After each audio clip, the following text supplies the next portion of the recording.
we are creating a smartphone for the blind people.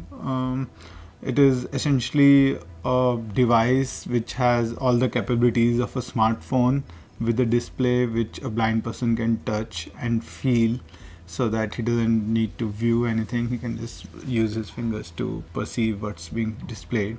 But moreover, it's sort of a companion for a blind person with capabilities such as, say, recognizing color for you, or recognizing value of a currency for you, and quite sort of contextual capabilities that makes life of a user more and more independent and more capable.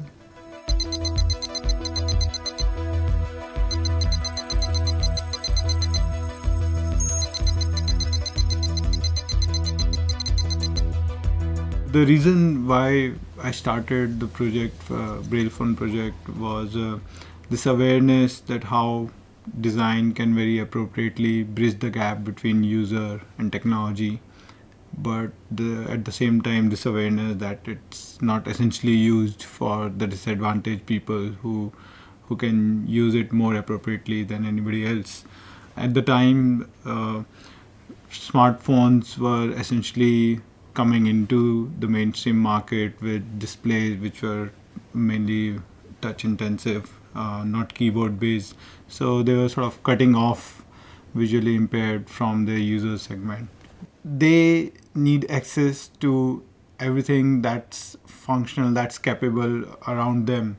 If you look at from the user's side, their limitation is in terms of sight, but not in terms of perception. If you give them a different channel of interacting with technology, then they have the same level of perception of using that technology and being as capable as anybody else. So why won't you give that new channel?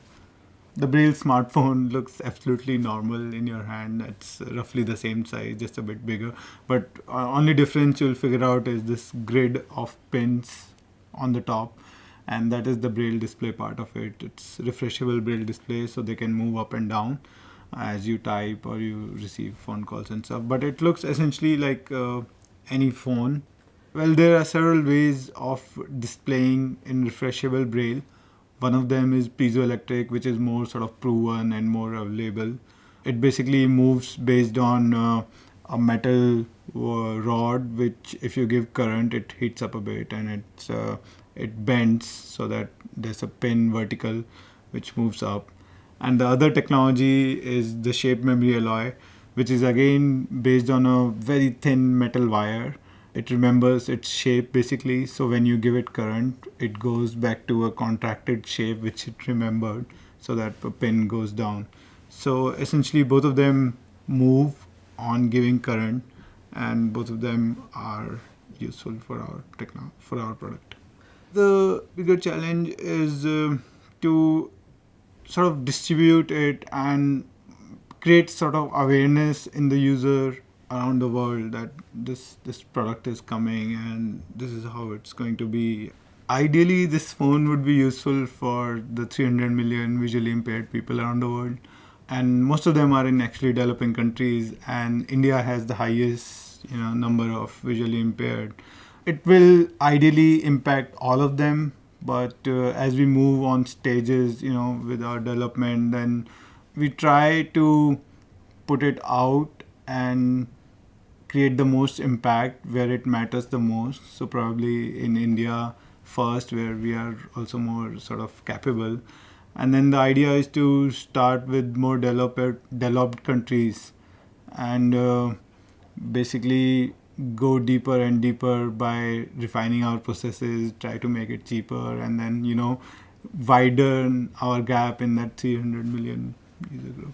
So the next dimension of Braille smartphones or a tactile display would be to have multiple levels of height and maybe multiple textures on the surface. So it allows you to have a richer understanding of what we are trying to show. So if you have, say, only one level of height, probably the best you do is provide a textual interface. But if you have multiple levels of height, you can do things like showing images on a display. So you can touch and feel. Probably I can sort of point at you and feel your face a bit.